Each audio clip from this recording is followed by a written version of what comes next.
Riders of Icarus open beta. Alright, so I have one character created in this server by Alice. There we go. That's my new character. Open beta for this game. This game is free, and apparently if you play it now, they're not gonna delete your character, so you can start playing this game right now. It is free to play. Of course, there are things where you can purchase credits to get some of the in-game shop currency and stuff. For today, I'm not going to go into the cash shop and poke around because basically I want to try to get some of the gameplay going. This game is basically a collecting pets game. So, and so far as I know, besides some of the DLC content for Final Fantasy XIV, this is probably the only one where you're going to get to actually fly in the air with your flying mounts. There's some other games like Archage that have gliding mounts, but so they give you a griffin, but in order for it to seem like you're really flying, you have to walk your griffin over to a mountain and then leap off the top of it, and then you can glide for a long distance. But in this game, you can actually take off the ground, and you can kind of hover and fly. And apparently, at some point, you get weapons that you can use while flying. So we'll see how that goes. When you log in, you have some daily rewards that you can click on. I hope that they eventually give you some bag space, because you don't get much to start out. You do get a quest to add maybe 8 more spaces in, but pretty soon you're going to be filling your stuff up. I'm just gotten out of the just arrived out of the newbie zone. Yes, and into the main city, so I can continue my main quest here. But I was going to show off some of the flying. So F9 is where my birdie is. This is a temporary birdie you get when you're coming out of your newbie zone. As you can see, there's some other quests. Like this guy can tame a dragon and be a dragon rider. That's really cool. As far as the mechanics of the flight go, it's just press your space bar and up you go.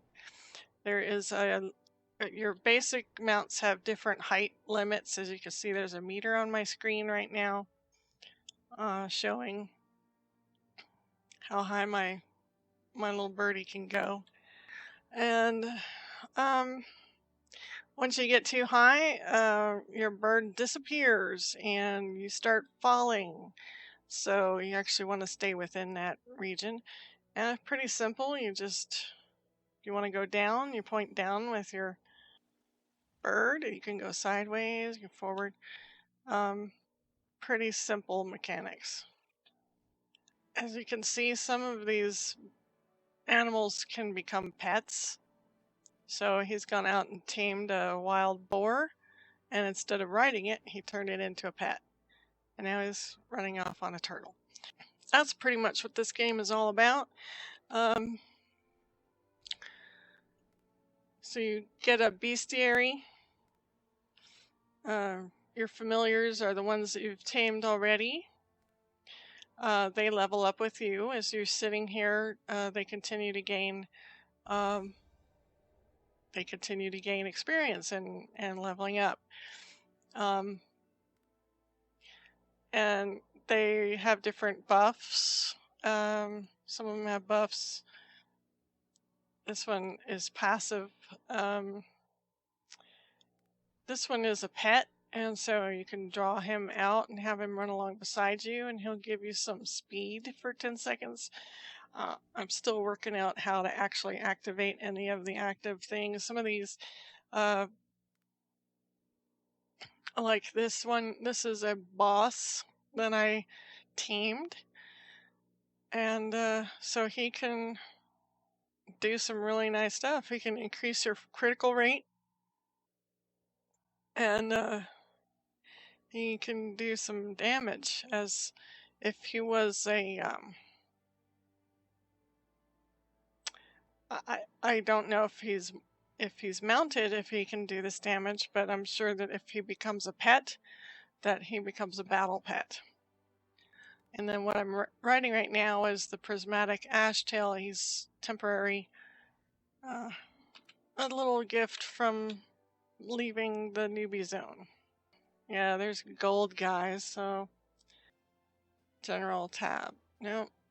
So the only way you can really get rid of it is so that you can't hear any of the shouting. Let's see, shouts, turn that off. Here's a guy, he's taming his elk. Very cool. This is your bestiary, and I guess you get a set amount of slots available, and then you're going to have to start buying. You have to buy more slots past this point. So they're encouraging you for this contest to tame everything in a zone, apparently. So if you do, I guess you have to buy some of those spaces. So there's the motive there.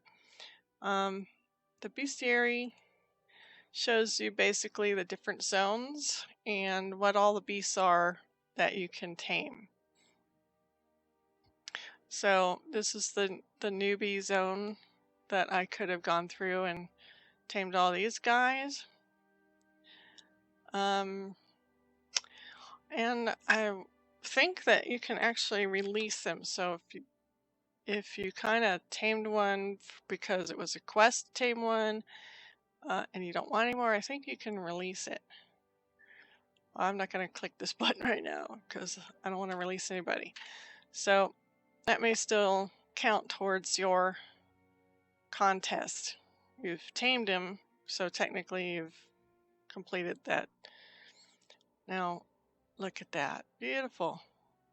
I assume that somewhere I'm going to be taught how to tame flying animals. So I have to get in here and talk to the king.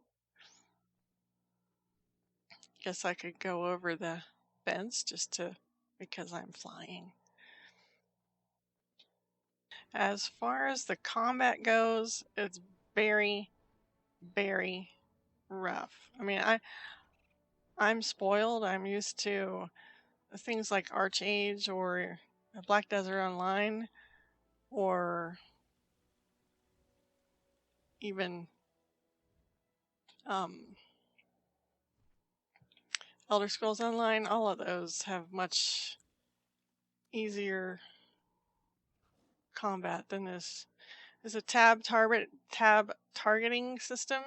It has two types of combat, action and a targeting mode. I'm currently playing Guardian, so you'll see there's other videos out there that explain the combat system to you, but it's pretty simplistic.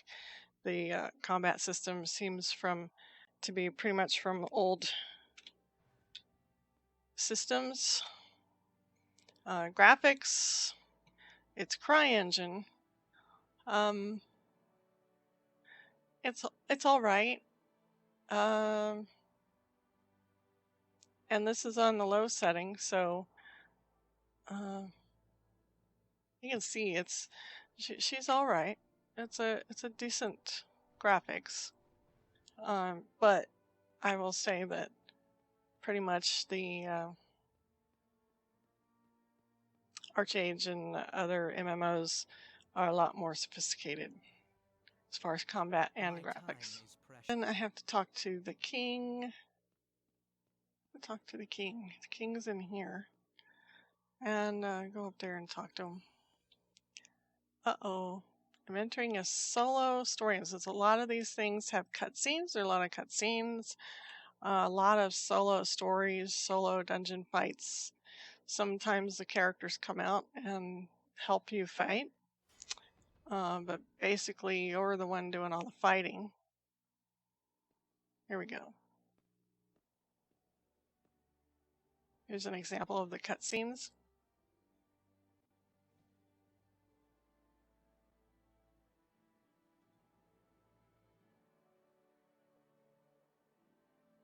The top level in this game is 25.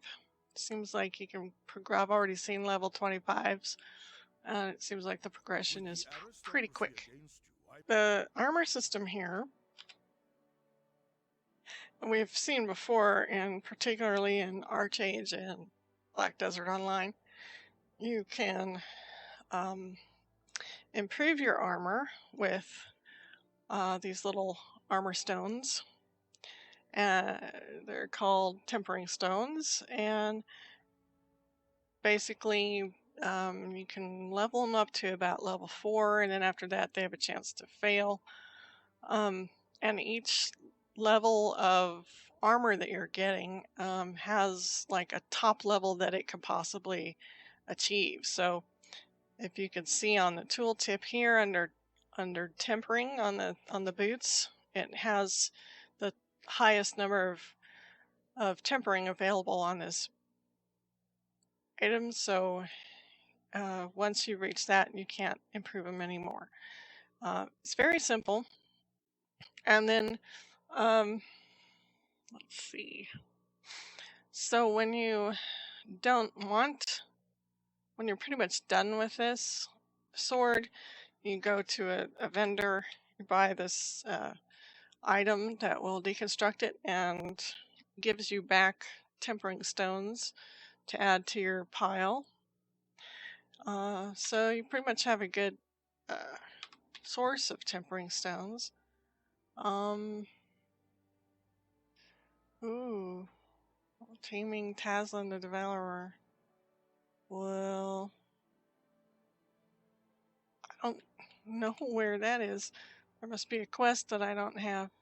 These are some of the elite bosses, though. Some of these they call recipes when I'm reading on the forums, but there's certain things required to tame certain creatures. I guess at some point the game will teach me about how I'm supposed to use that. So that's pretty much it. It's a cute little game. If you like collecting beasts, especially if you like playing flying beasts that you can do combat on, this might be worth looking into. There's still a few things, glitches, graphical glitches. It's not optimized. It's a pretty cute little game. Has graphs and glitches. It runs best on DX11. That sort of cures a lot of the issues that people have been having. That has to be manually set in the user graphic options files. There's instructions on the forums on how to do that by some other players. I'm not going to go over that in this video. This is still open beta. It's first week. It's cute, and if you like playing with animals and stuff, you might want to check it out. And that's it for now.